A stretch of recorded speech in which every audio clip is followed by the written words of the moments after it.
ओम श्री गणेशाय नमः। दोस्तों, क्या जीवन में बार बार आ रही है बाधाएं? क्या मनोकामनाएं पूरी नहीं हो रही? तो सुनिए बुधा मंगलवार की पावन व्रत कथा, जो आपकी हर परेशानी को दूर कर सकती है। यह व्रत न केवल भगवान शिव और मंगल देव को प्रसन्न करता है, बल्कि जीवन में सुख, शांति और समृद्धि भी लाता है। तो आइए दोस्तों, शुरू करते हैं यह चमत्कारी कथा। दोस्तों, जब रावण पंचवटी से माता सीता का अपहरण कर श्रीलंका ले उड़ा, तब राम और लक्ष्मण जंगलों की खाक छानते हुए माता सीता की खोज कर रहे थे। ऐसे कई मौके आए जब उनको हताशा और निराशा हाथ लगी। इस दौरान कई घटनाएं घटी। एक और जहां सीता की खोज में राम वन वन भटक रहे थे, तो दूसरी ओर किष्किंधा के दो वानरराज भाइयों बाली और सुग्रीव के बीच युद्ध हुआ और सुग्रीव को भागकर ऋष्यमुख पर्वत की एक गुफा में छिपना पड़ा। इस क्षेत्र में ही एक अंजनी पर्वत पर हनुमान के पिता का भी राज था, जहां हनुमान जी रहते थे। दोस्तों, ऋष्यमुख पर्वत वाल्मीकि रामायण में वर्णित वानरों की राजधानी किष्किंधा के निकट स्थित था। यहाँ की एक गुफा में सुग्रीव अपने मंत्रियों और विश्वस्त वानरों के साथ रहता था।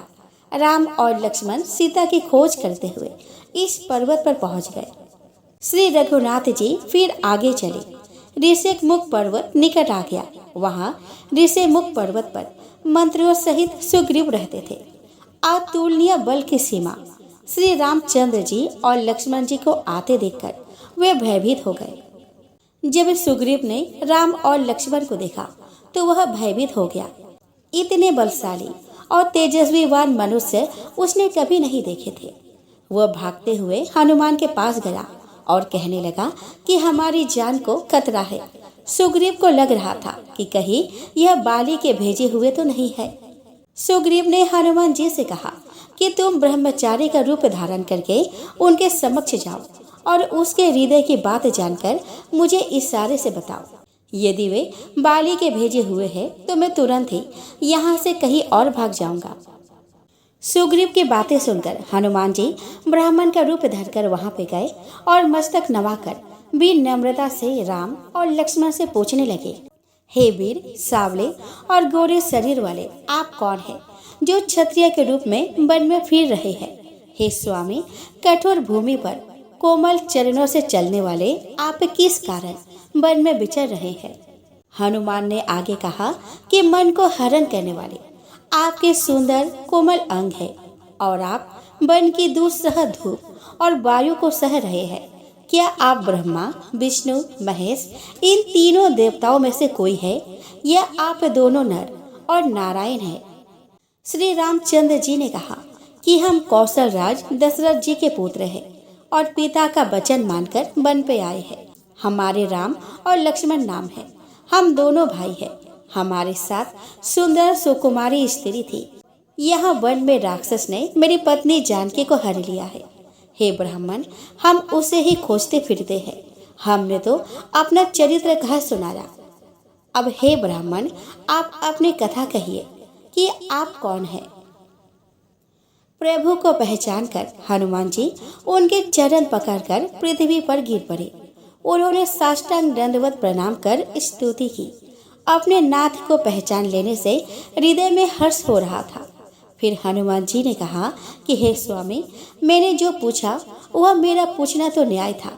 बरसों के बाद आपको देखा, वह भी तपस्वी के वेश में, और मेरी बानरी बुद्धि, इससे मैं तो आपको पहचान ना सका और आपकी परिस्थिति के अनुसार मैंने आपसे पूछा, परंतु आप मनुष्य की तरह कैसे पूछ रहे हैं? मैं तो आपकी माया के वश भूला फिरता हूँ।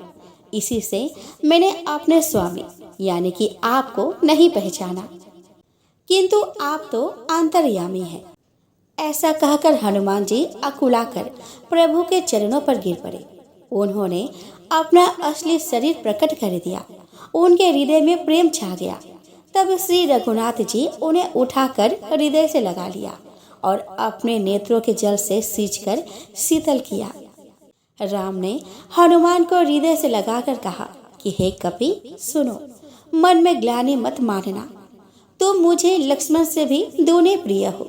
सभी कोई मुझे समदर्शी प्रिय अप्रिय से परे कहते हैं, पर मुझको सेवक प्रिय है, क्योंकि मुझे छोड़कर उसको कोई दूसरा सहारा नहीं होता।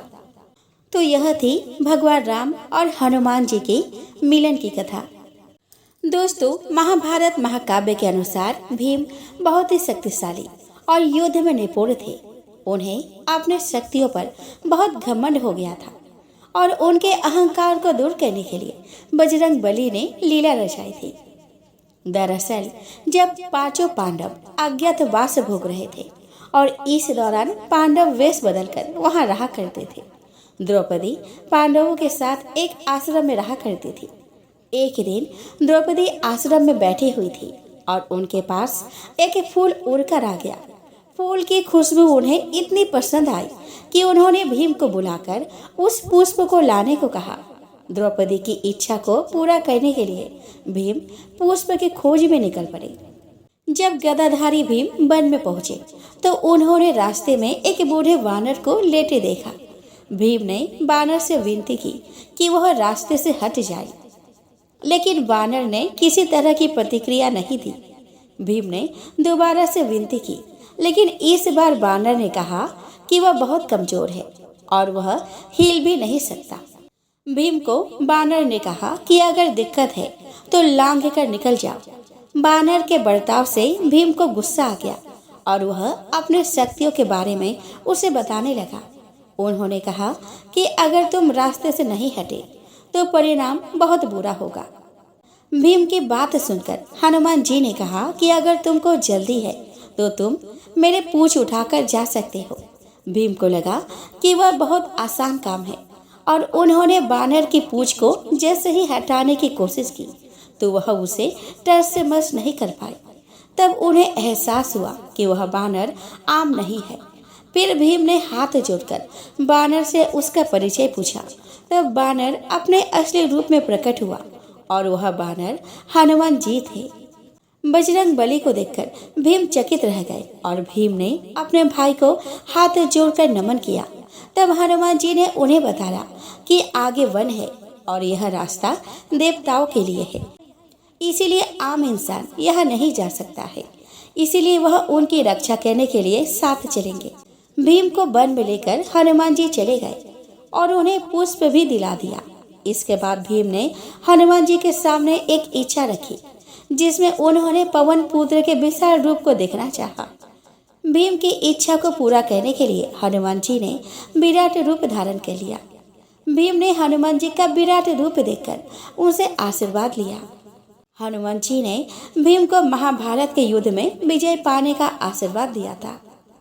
दोस्तों, जाम्बवान के सुंदर वचन सुनकर हनुमान जी के हृदय को बहुत ही भाई। वे बोले कि हे भाई, तुम लोग दुख सहकर कंदमूल फल खाकर तब तक मेरी राह देखना, जब तक मैं सीता जी को देखकर ना लौट आऊं। काम अवश्य होगा, क्योंकि मुझे बहुत ही हर्ष हो रहा है। यह कहकर और सबको मस्तक नवाकर तथा हृदय में श्री रघुनाथ जी को धारण करके हनुमान जी हर्षित होकर चले। समुद्र के तीर पर एक सुंदर पर्वत था। हनुमान जी खेल से ही कूदकर उसके ऊपर जा चढ़े और बार बार रघुवीर का स्मरण करके अत्यंत बलवान हनुमान जी उस पर से बड़े वेग से उछले। जिस पर्वत पर हनुमान जी पैर रख कर चले वह तुरंत ही पाताल में धंस गया।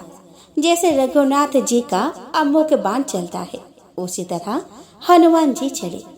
समुद्र ने उन्हें रघुनाथ जी का दूत समझकर मैनाक पर्वत से कहा कि हे मैनाक, तो इनकी थकावट दूर करने वाला हो, अर्थात अपने ऊपर उन्हें विश्राम दे। हनुमान जी ने उसे हाथ से छू दिया, फिर प्रणाम करके कहा कि भाई, श्री रामचंद्र जी का काम किए बिना मुझे विश्राम कहा। देवताओं ने पवन पुत्र हनुमान जी को जाते हुए देखा। उनके विषय से बल बुद्धि को जानने के लिए उन्होंने सुरसा नामक सर्पों की माता को भेजा। उसने आकर हनुमान जी से यह बात कही, आज देवताओं ने मुझे भोजन दिया है, यह वचन सुनकर पवन कुमार हनुमान जी ने कहा कि श्री राम जी का कार्य करके मैं लौट आऊं और सीता जी का खबर प्रभु को सुना दूं। तब मैं आकर तुम्हारे मुंह में घुस जाऊंगा तो मुझे खा लेना। हे माता, मैं सत्य कहता हूँ, अभी मुझे जाने दे। जब किसी भी उपाय से उसने जाने नहीं दिया तब हनुमान जी ने कहा कि तो फिर मुझे खा ना ले। उसने योजन भर मुंह फैलाया। तब हनुमान जी ने अपने शरीर को उससे दूना बढ़ा लिया। उसने 16 योजन का मुख किया तो हनुमान जी तुरंत ही 32 योजन के हो गए। जैसे जैसे सुरसा मुख का विस्तार बढ़ाती थी, हनुमान जी उसका दूना रूप दिखलाते थे। उसने 100 योजन मुख किया तब हनुमान जी ने बहुत ही छोटा रूप धारण कर लिया और वे उसके मुख में घुसकर फिर बाहर निकल आए और उसे सिर नवाकर विदा मांगने लगे। उसने कहा कि मैंने तुम्हारे बुद्धि बल का भेद पा लिया, जिसके लिए देवताओं ने मुझे भेजा था। तुम श्री रामचंद्र जी का सब कार्य करो, क्योंकि तुम बल बुद्धि के भंडार हो। यह आशीर्वाद देकर वह चली गई। तब हनुमान जी हर्षित होकर चले। समुद्र में एक राक्षसी रहती थी। वह माया करके आकाश में उड़ते हुए पक्षियों को पकड़ लेती थी। आकाश में जो जीव जंतु उड़ा करते थे, वह जल में उनकी परछाई देखकर उस परछाई को पकड़ लेती थी, जिससे वे उड़ नहीं सकते थे और जल में गिर पड़ते थे। इस प्रकार वह सदा आकाश में उड़ने वाले जीवों को खाया करती थी। उसने वही क्षण हनुमान जी से भी किया। हनुमान जी ने तुरंत ही उसका कपट पहचान लिया। पवन पुत्र धीर बुद्धि वीर श्री हनुमान जी उसको मारकर समुद्र के पार गए। वहां जाकर उन्होंने वन की शोभा देखी। मधु के लोभ से भौरे गुंजार कर रहे थे। अनेकों प्रकार के वृक्ष फल फूल से शोभित थे। पक्षी और पशुओं के समूह को देखकर तो वे मन में बहुत ही प्रसन्न हुए। सामने एक विशाल पर्वत देखकर हनुमान जी भय त्याग कर उस पर दौड़कर जा चढ़े। शिव जी कहते हैं कि हे उमा, इसमें बानर हनुमान की कुछ बड़ाई नहीं है। वह प्रभु का प्रताप है जो काल को भी खा जाता है। पर्वत पर चढ़कर उन्होंने लंका देखी। बहुत ही बड़ा किला है। वह अत्यंत ऊंचा है। उसके चारों ओर समुद्र है। सोने के परकोटे का परम प्रकाश हो रहा है। विचित्र मणियों से जरा हुआ सोने का परकोटा है। उसके अंदर बहुत से सुंदर सुंदर घर है। चौराहे, बाजार, सुंदर मार्ग और गलियां है। सुंदर नगर बहुत प्रकार से सजा हुआ है। हाथी, घोड़े, खच्चरों के समूह तथा पैदल और रथों के समूह को कौन गिन सकता है। अनेक रूपों के राक्षसों के दल है। उनकी अत्यंत बलवती सेना वर्णन करते नहीं बनती। वन, बाग, उपवन, फुलवारी, तालाब, कुएं और बावलियां सुशोभित है। मनुष्य, नाग, देवताओं और गंधर्व की कन्याएं अपने सौंदर्य से मुनियों के भी मन को मोह लेती है। कहीं पर्वत के समान विशाल शरीर वाले बड़े ही बलवान मल्ल गरज रहे हैं। वे अनेकों अखाड़ों में बहुत प्रकार से भिड़ते और एक दूसरे को ललकारते हैं। भयंकर शरीर वाले करोड़ों योद्धा यत्न करके नगरी की चारों दिशाओं में रखवाली करते हैं। कहीं दुष्ट राक्षस भैंसों, मनुष्य, गायों, गधों और बकरों को खा रहे हैं।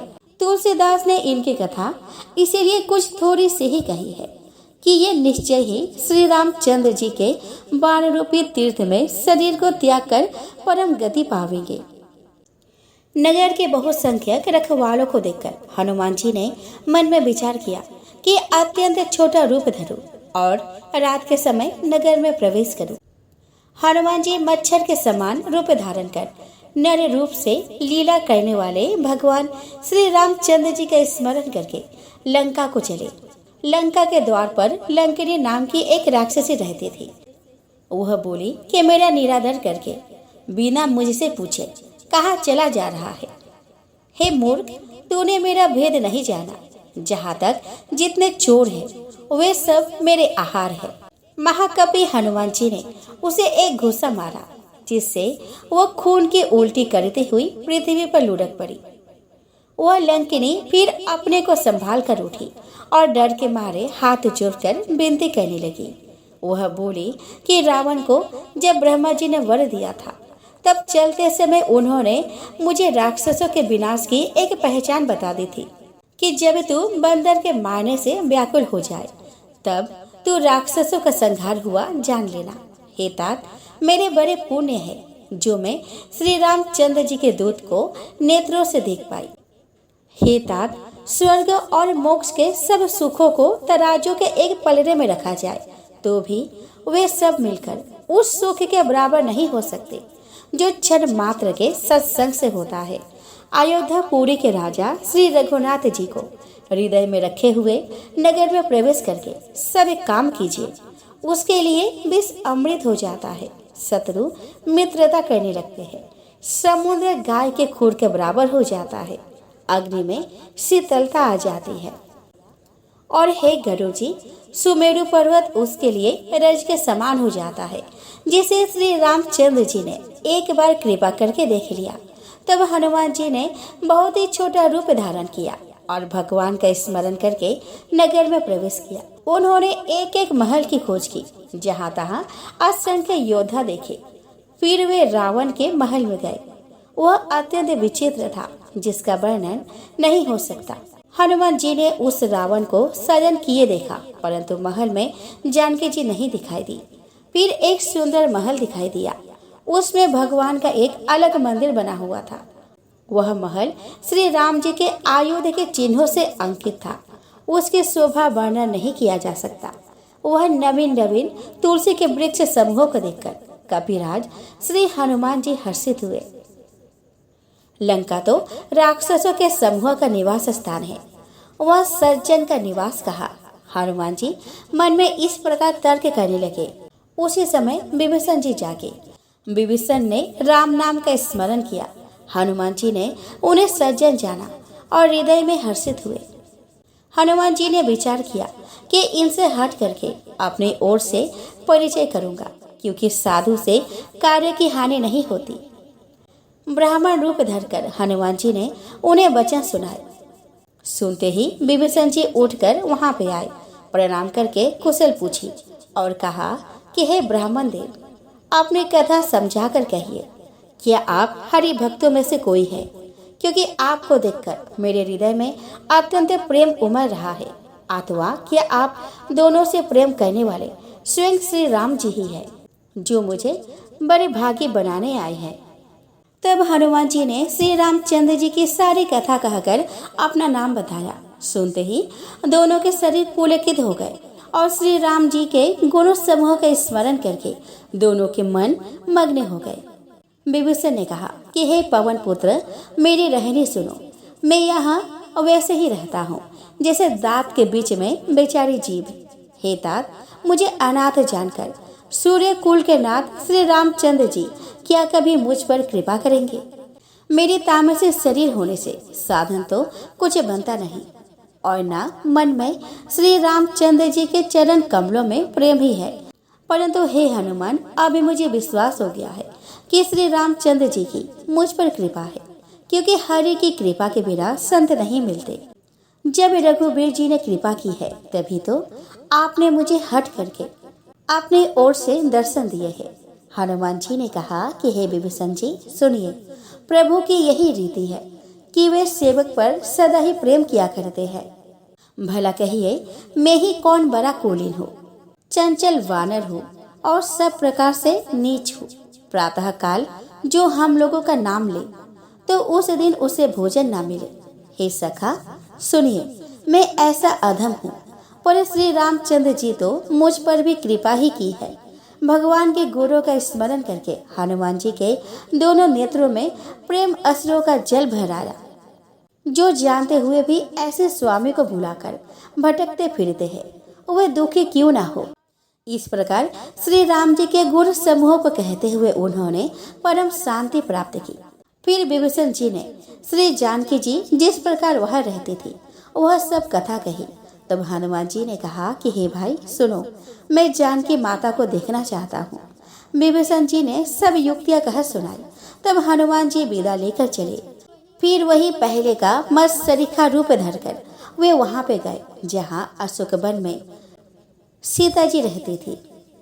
सीता जी को देखकर हनुमान जी ने उन्हें मन में ही प्रणाम किया। उन्हें बैठे ही बैठे रात्रि के चारों पहर बीत गए। शरीर दुबला हो गया है, सिर पर जटाओं की एक बेनी है, हृदय में रघुनाथ जी के गुण समूह का जप करती रहती है।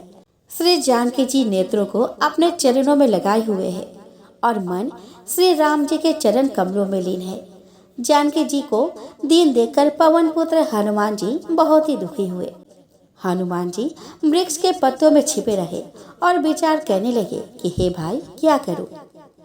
उसी समय बहुत सी स्त्रियों को साथ लिए सज धज कर रावण वहां पे आया। उस दुष्ट ने सीता जी को बहुत प्रकार से समझाया, साम दान भय और भेद दिखलाया। रावण ने कहा कि हे सुमुखी, हे सयानी, सुनो, मंदोदरी आदि सब रानियों को मैं तुम्हारी दासी बना दूंगा। यह मेरा प्रण है। तुम एक बार मेरी ओर देखो तो सही। अपने परम स्नेही कौशलाधीश श्री रामचंद्र जी का स्मरण करके जानकी जी तिनके की आड़ करके कहने लगी, हे दस मुख सुन, जुगनों के प्रकाश से कभी कमलिनी खिल सकती है। जानकी जी फिर कहती है कि तू अपने लिए भी ऐसा ही मन में समझ ले। हे दुष्ट, तुझे श्री रघुवीर के बाण की खबर नहीं है। रे पापी, तू मुझे सूर्य में हर लाया है। हे अधम निर्लज, तुझे लज्जा नहीं आती। अपने को जुगनू के समान और रामचंद्र जी को सूर्य के समान सुनकर और सीता जी के कठोर वचनों को सुनकर रावण तलवार निकालकर बड़े गुस्से में आकर बोला कि सीता, तूने मेरा अपमान किया है। मैं तेरा सिर इस कठोर कृपण से काट डालूंगा, नहीं तो अब भी जल्दी मेरी बात मान ले। हे सुमुखी, नहीं तो जीवन से हाथ धोना पड़ेगा। सीता जी ने कहा कि हे दस ग्रीव, प्रभु की भुजा जो श्याम कमल के माला के समान सुंदर और हाथी के सुर के समान पुष्ट तथा विशाल है, या तो वह भुजा ही मेरे कंठ में पड़ेगी या तेरी भयानक तलवार ही। रे सठ, सुन, यह मेरा सच्चा प्रण है। सीता जी कहती है कि हे चंद्रहास, श्री रघुनाथ जी के विरह की अग्नि से उत्पन्न मेरी बड़ी भारी जलन को तू हर ले। हे तलवार, तू शीतल, तीव्र और श्रेष्ठ धारा बहाती है। तू मेरा दुख के बोझ को हर ले। सीता जी के यह वचन सुनते ही वह मारने दौड़ा। तब मैं दानव की पुत्री मंदोदरी ने नीति कहकर उसे समझाया। तब रावण ने सब राक्षसियों को बुलाकर कहा कि जाकर सीता को बहुत प्रकार से भय दिखलाओ। यदि महीने भर में यह कहा न माने तो मैं इसे तलवार निकालकर मार डालूंगा। यूं कहकर रावण घर चला गया। यह राक्षसों के समूह बहुत से बुरे रूप धरकर सीता जी को भय दिखाने लगे। उनमें एक त्रिजटा नाम की राक्षसी थी। उसकी श्री रामचंद्र जी के चरणों में प्रीति थी और वह विवेक में निपुण थी। उसने सबों को बुलाकर अपना स्वप्न सुनाया और कहा कि सीता जी की सेवा करके अपना कल्याण कर लो। स्वप्न में मैंने देखा कि एक बंदर ने लंका जला दी है। राक्षसों की सारी सेना मार डाली गई। रावण नंगा है और गधे पर सवार है। उसके सिर मुड़े हुए हैं और 20 भुजाएं कटी हुई है। इस प्रकार से वह दक्षिण दिशा की ओर जा रहा है और मानो लंका विभीषण ने पाई है। नगर में श्री रामचंद्र जी की दुहाई फिर गई। तब प्रभु ने सीता जी को बुला भेजा। मैं पुकार कर निश्चय के साथ कहती हूँ कि यह स्वप्न कुछ ही दिनों बाद सत्य होकर रहेगा। उसके वचन सुनकर वे सब राक्षसियां डर गई और जानकी जी के चरणों पर गिर पड़ी। तब इसके बाद वे सब जहाँ तहाँ चली गई।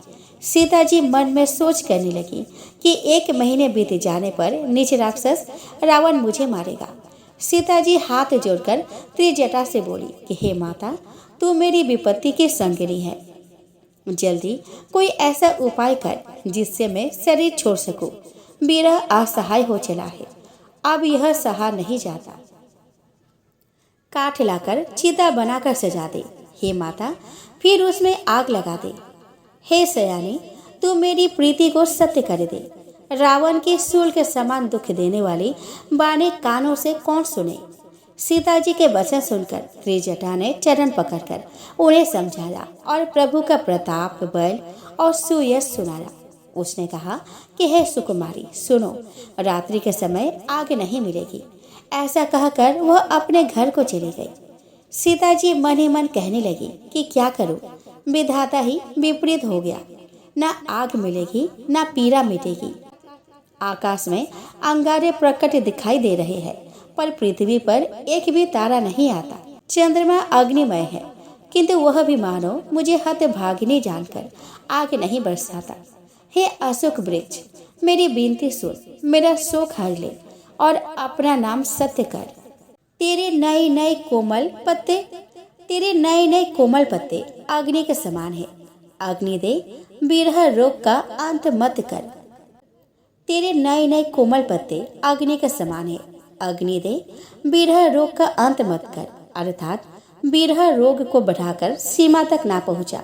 सीता जी को विरह से परम व्याकुल देखकर वह क्षण हनुमान जी को कल्प के समान बीता। तब हनुमान जी ने हृदय विचार कर सीता जी के सामने अंगूठी डाल दी, मानो अशोक ने अंगारा दे दिया। यह समझकर सीता जी ने हर्षित होकर उसे उठाकर हाथों में ले लिया। तब उन्होंने राम नाम से अंकित अत्यंत सुंदर एवं मनोहर अंगूठी देखी। अंगूठी को पहचान कर सीता जी आश्चर्यचकित होकर उसे देखने लगी और हर्ष तथा विषाद से हृदय में अकुला उठी। वे सोचने लगी कि श्री रघुनाथ जी तो सर्वथा अजय है और उन्हें कौन जीत सकता है, और माया से ऐसी अंगूठी बनाई नहीं जा सकती। सीता जी मन में अनेक प्रकार के विचार कर रही थी। इसी समय हनुमान जी मधुर वचन बोले। वे श्री रामचंद्र जी के गुणों का वर्णन करने लगे, जिनके सुनते ही सीता जी का दुख भाग गया। वे कान और मन लगाकर उन्हें सुनने लगी। हनुमान जी ने आदि से लेकर सारी कथा कह सुनाई।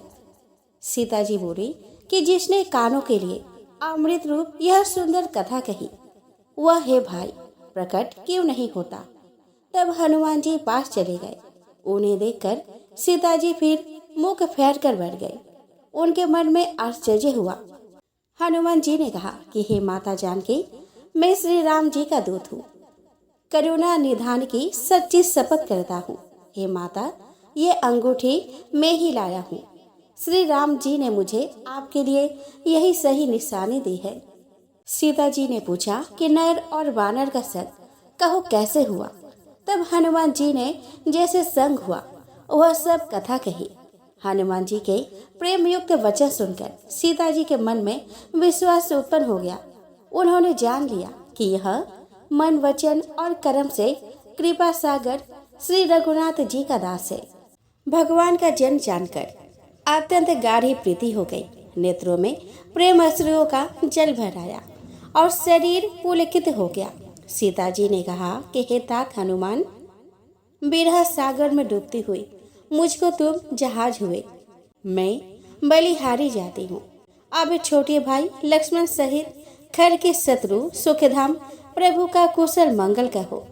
श्री रघुनाथ जी तो कोमल हृदय और कृपालु है। फिर हे हनुमान, उन्होंने किस कारण यह निष्ठुरता धारण कर ली है। सेवक को सुख देना उनके स्वाभाविक बाण है। वे श्री रघुनाथ जी क्या कभी मेरे भी याद करते होंगे। हे तात, क्या कभी उनके कोमल सावले अंगों को देखकर मेरे नेत्र शीतल होंगे। वचन नहीं निकलता। नेत्रों में विरह के आंसुओं का जल भर आया। बड़े दुख से वे बोली कि हाँ नाथ, आपने मुझे बिल्कुल ही भुला दिया। सीता जी को विरह से परम व्याकुल देखकर हनुमान जी कोमल और विनीत वचन बोले। हे माता, सुंदर कृपा के धाम प्रभु भाई लक्ष्मण सहित कुशल है, परंतु आपके दुख से दुखी है। हे माता, मन में ग्लानि ना मानिए। श्री रामचंद्र जी के हृदय में आपसे दूना प्रेम है। हे माता, आप धीरज धरकर श्री रघुनाथ जी का संदेश सुनिए। ऐसा कहकर हनुमान जी प्रेम से गदगद हो गए। उनके नेत्रों में प्रेम अश्रुओं का जल भर आया। हनुमान जी बोले कि श्री रामचंद्र जी ने कहा है कि हे माते, तुम्हारे वियोग में मेरे लिए सभी पदार्थ प्रतिकूल हो गए हैं। वृक्षों के नए नए कोमल पत्ते मानो अग्नि के समान, रात्रि काल रात्रि के समान, चंद्रमा सूर्य के समान हो गया है और कमलों के वन भालों के वन के समान हो गए हैं। मेघ मानो खौलता हुआ तेल बरसाते हैं। जो हित करने वाले थे वही अब पीड़ा देने लगे हैं। त्रिविध वायु सांप के श्वास के समान जहरीली हो गई है। मन का दुख कह डालने से भी कुछ घट जाता है, पर कहूँ किससे? यह दुख कोई जानता नहीं। हे प्रिय, मेरे और तेरे प्रेम का तत्व एक मेरा मन ही जानता है, और वह मन सदा तेरे ही पास रहता है। बस मेरे प्रेम का सार इतने में ही समझ ले। प्रभु का संदेश सुनते ही जानकी जी प्रेम से मग्न हो गई। उन्हें शरीर की सुध न रही। हनुमान जी ने कहा कि हे माता, हृदय में धैर्य धारण करो और सेवकों को सुख देने वाले श्री राम जी का स्मरण करो। श्री रघुनाथ जी की प्रभुता को हृदय में लाओ। राक्षसों के समूह पतंगों के समान और श्री रघुनाथ जी के बाण अग्नि के समान है। हे माता, हृदय में धैर्य धारण करो और राक्षसों को जला ही समझो। श्री रामचंद्र जी ने यदि खबर पाई होती तो वे विलंब ना करते। हे जानकी जी, राम बाण रूपी सूर्य के उदय होने पर राक्षसों की सेना रूपी अंधकार कहाँ रह सकता है। हे माता, मैं आपको अभी यहाँ से लेवा जाऊं, पर श्री रामचंद्र जी का शपथ है, मुझे प्रभु की आज्ञा नहीं है। अतः हे माता, कुछ दिन और धीरज धरो। श्री रामचंद्र जी बानरों सहित यहाँ पे आवेंगे और राक्षसों को मारकर आपको ले जाएंगे। नारद आदि ऋषि मुनि तीनों लोकों में उनका यश गाएंगे। सीता जी ने कहा कि हे पुत्र, सभी बानर तुम्हारे ही समान नन्हे नन्हे से होंगे। राक्षस तो बड़े बलवान योद्धा है। अतः मेरे हृदय में बड़ा भारी संदेह होता है कि तुम जैसे बंदर राक्षसों को कैसे जीतोगे। यह सुनकर हनुमान जी ने अपना शरीर प्रकट किया। सोने के पर्वत सुमेरु के आकार का अत्यंत विशाल शरीर था, जो युद्ध में शत्रुओं के हृदय में भय उत्पन्न कराने वाला अत्यंत बलवान और वीर था। तब उसे देखकर सीता जी के मन में विश्वास हुआ। हनुमान जी ने फिर छोटा रूप धारण कर लिया। हे माता सुनो, बानरों में बहुत बल बुद्धि नहीं होती, परंतु प्रभु के प्रताप से बहुत छोटा सर्प भी गरुड़ों को खा सकता है। भक्ति, प्रताप, तेज और बल से सनी हुई हनुमान जी की वाणी सुनकर सीता जी के मन में संतोष हुआ। उन्होंने श्री राम जी के प्रिय जानकर हनुमान जी को आशीर्वाद दिया कि हे तात, तुम बल और शील के निधान हो। हे पुत्र, तुम अजर अमर और गुरु के खजाने हो। श्री रघुनाथ जी तुम पर बहुत कृपा करे, प्रभु कृपा करे। ऐसा कानों से सुनते ही हनुमान जी पूर्ण प्रेम से मग्न हो गए। हनुमान जी ने बार बार सीता जी के चरणों में सिर नवाया और फिर हाथ जोड़कर कहा कि हे माता, अब मैं कृतार्थ हो गया। आपका आशीर्वाद अमोघ है, यह बात प्रसिद्ध है। हे माता सुनो, सुंदर फल वाले वृक्षों को देखकर मुझे बड़ी ही भूख लगाई है। सीता जी ने कहा कि हे बेटा सुनो, बड़े भारी योद्धा राक्षस इस वन की रखवाली करते हैं। हनुमान जी ने कहा कि हे माता, यदि आप मन में सुख माने, प्रसन्न होकर आज्ञा दे, तो मुझे उनका भय तो बिल्कुल नहीं है। हनुमान जी को बुद्धि और बल में निपुण देखकर जानकी जी ने कहा कि जाओ हे तात, श्री रघुनाथ जी के चरणों को हृदय में धारण करके मीठे फल खाओ। वे सीता जी को सिर नवाकर चले और बाग में घुस गए, फल खाए और वृक्षों को तोड़ने लगे। दोस्तों, एक समय की बात है, एक ब्राह्मण दंपति की कोई संतान नहीं थी, जिस कारण वह बेहद दुखी थे। एक समय ब्राह्मण वन में हनुमान जी की पूजा के लिए गया। वह उसने पूजा के साथ महावीर जी से एक पुत्र की कामना की। घर पर उसकी स्त्री भी पुत्र की प्राप्ति के लिए मंगलवार का व्रत करती थी। वह मंगलवार के दिन व्रत के अंत में हनुमान जी को भोग लगाकर ही भोजन किया करती थी। एक बार व्रत के दिन ब्राह्मणी न भोजन बना पाई और न ही हनुमान जी को भोग लगा सकी। उसने प्रण किया कि वह अगले मंगलवार को हनुमान जी को भोग लगाकर ही भोजन करेंगे। वह भूखी प्यासी 6 दिन तक पड़ी रही। मंगलवार के दिन वह बेहोश हो गई। हनुमान जी उसकी निष्ठा और लगन को देखकर प्रसन्न हो गए। उन्होंने आशीर्वाद स्वरूप ब्राह्मणी को एक पुत्र दिया और कहा कि यह तुम्हारी बहुत सेवा करेगा। बालक को पाकर ब्राह्मणी अति प्रसन्न हो गई। उसने बालक का नाम मंगल रखा। कुछ समय उपरांत जब ब्राह्मण घर आया तो बालक को देखकर पूछा कि यह कौन है। पत्नी बोली कि मंगलवार व्रत से प्रसन्न होकर हनुमान जी ने उसे यह बालक दिया है। ब्राह्मण को अपनी पत्नी की बात पर विश्वास नहीं हुआ। एक दिन मौका देखकर ब्राह्मण ने बालक को कुएं में गिरा दिया। घर लौटने पर ब्राह्मणी ने पूछा कि मंगल कहाँ है। तभी पीछे से मंगल मुस्कुरा कर आ गया। उसे वापस देखकर ब्राह्मण आश्चर्यचकित रह गया। रात को हनुमान जी ने उसे सपने में दर्शन दिए और बताया कि यह पुत्र उसे उन्होंने ही दिए हैं। ब्राह्मण सत्य जानकर बहुत खुश हो गया। इसके बाद ब्राह्मण दंपति प्रत्येक मंगलवार को व्रत रखने लगे। तो जो मनुष्य मंगलवार व्रत कथा को पढ़ता या सुनता है और नियम से व्रत रखता है, उसे हनुमान जी की कृपा से सभी कष्ट दूर होकर सर्व सुख प्राप्त होता है और हनुमान जी की दया के पात्र बनते हैं।